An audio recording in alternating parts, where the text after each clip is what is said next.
Hi everyone, my name is Hannah and I'm a Spanish teacher, and here's my quick tip on how I use the Color the World activities in my classroom. I like to use the guided slide option because it's got a full lesson already set up for me. So all I have to do is click right here, click make a copy, and it's going to pull up a presentation that you are able to edit and adjust for your classroom if needed. What you can also do is pull up from the bottom so you can see the speaker notes, because you're going to find that on each slide, there's suggestions on how you can use this in your classroom. So the first thing to start off with is this bell ringer. I love using this in my classroom because it kind of creates a little bit of a competition, and it's the first way that I introduce students to the Pulsera project. So it really sets them up for success. I challenge them to make one sentence using as many of these words as possible. And it's pretty hilarious because I tell the kids, you are allowed one period. I'm not the English teacher, so they can make a crazy run on sentence, but they have to use as many of these words. A lot of my students are able to get every single one in a sentence. And no matter what they do with it, it pretty much ends up describing the Pulsera project. So then I go to the next page, which is the video. Now, if you want to just show this video, you don't have to do any of these activities. You can just show the video to your students and move on to the next activity, the next part of the slide. For me, I personally do like to keep my kids active while they're watching the video. Since it is a little bit longer, you have the option where you can do this worksheet on paper.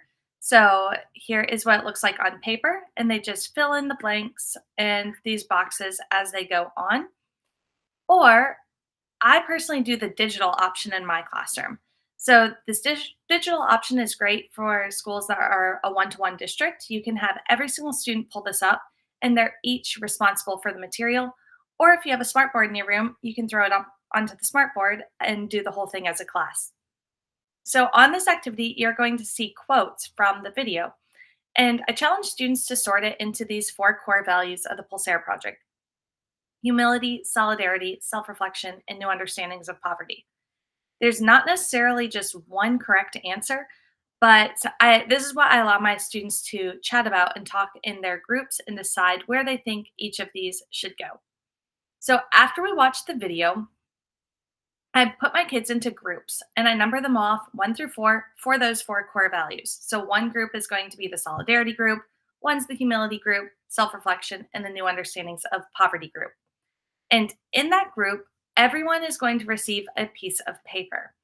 So this is what this looks like. So you can see every single person in group one will get this piece, every single person in group two. It's really important that you don't just do one per group. It does need to be one per student. And they're just going to answer these questions and put the answers inside their Pulsera segment. So they're going to find out, how do you say solidarity in Spanish? How does your group define it? To me, it's important that they don't just look up a definition online, because I can do that. I want to know what they think after they saw the video. How would they define solidarity? Then, one example from their culture of a relationship that's based on solidarity. This is usually pretty fun to see what your students do. Are they going to choose something specific to your small community, or are they going to choose something that's bigger for more of the global community? Then, their favorite example of solidarity from the Color the World video: an emoji. A lot of my students really connect with emojis, and that's how they express themselves.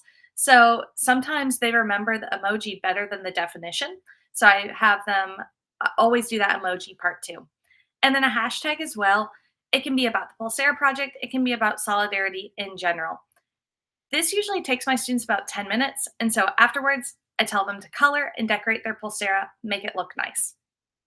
After we're done in the small groups, they are going to move to another group.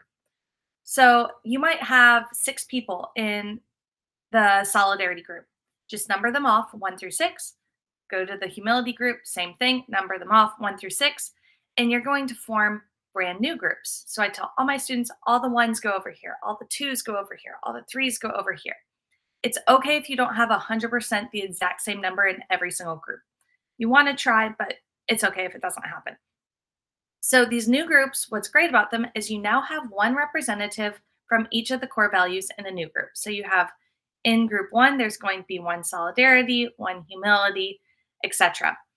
And they have 10 minutes now to present their core value. They're going to talk about how they define it, examples of it, etc. And once everyone has presented in their group, they're going to tape together their Pulsera segment to make one giant Pulsera. And what's so cool about this now covers two things that I need to do at one time. I've introduced the Pulsera project to my students so they know what this is. And I also get advertising, which this is now what I put up around the walls in my school to tell the entire school that we have a Pulsera sale coming. So it's really cool that my students are able to also see their work in the halls and tell their classmates, hey, I made that. Here's what this is about. So it really covers a lot in just a short lesson. For those of you who need to spend a little bit more time on this, or maybe if you're on a block schedule, it's always great to come back together and do a whole group reflection as well. You can have students do exit tickets, do this as an exit ticket, or you can talk about it as a whole group. But that is how I incorporate the Color the World activities into a lesson with my Spanish students. Hope this helps. Bye.